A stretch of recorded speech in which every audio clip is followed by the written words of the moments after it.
আসসালামু আলাইকুম ভিউয়ার্স, আশা করি সবাই ভালো আছেন, সুস্থ আছেন। আজকের ভিডিওতে দেখাবো কিভাবে এই সমস্যাটার সমাধান করা যায়। এই যে দেখতে পাচ্ছেন, পিসি অন করার পর এখানে ব্লিঙ্কিং করছে হোয়াইট লাইট। অনেক কম্পিউটারে রেড লাইট ব্লিঙ্কিং করে, কোনোটাতে হোয়াইট লাইট ব্লিঙ্কিং করে। তো এই রকমের যদি সমস্যা হয় বাসায় বা অফিসে, আপনারা বাসায় বসে বা অফিসেই এই সমস্যার সমাধান করতে পারবেন অতি সহজেই, শুধু এই ভিডিও দেখেই। তো যদি ভিডিওটি আপনাদের উপকারে আসে তাহলে অবশ্যই লাইক, কমেন্ট, শেয়ার করবেন আর সাবস্ক্রাইব করতে ভুলবেন না। আপনাদের সাবস্ক্রাইব আমাদের অনুপ্রেরণা যোগায় কাজের। আমরা ব্যাক পার্টটি খুলে নিলাম। দেখবেন যে কম্পিউটারটি একদম চালু আছে, ফ্যান ঘুরছে, সব কিছু ওকে, বাট ডিসপ্লে আসে না। আপনার বাসায় বা অফিসে যেই কম্পিউটার আছে সেম দেখবেন যে এভাবে চলছে, কিন্তু কোনো ডিসপ্লে আসবে না। পাওয়ার কেবলটি খুলে নেবেন এই অবস্থায়।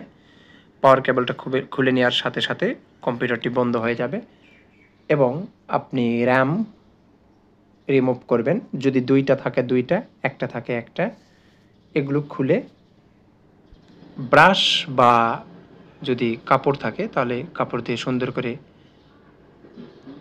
গোল্ডেন যে অংশটা আছে এটা পরিষ্কার করবেন, ক্লিন করবেন। তারপর সেমভাবে আপনি লাগাই দিবেন, কারণ র্যামের মাঝে একটা কাটা অংশ আছে, সেটার সঙ্গে যেন স্লটের সামঞ্জস্য থাকে, তা না হলে সেট হবে না। লাগাই দিবেন।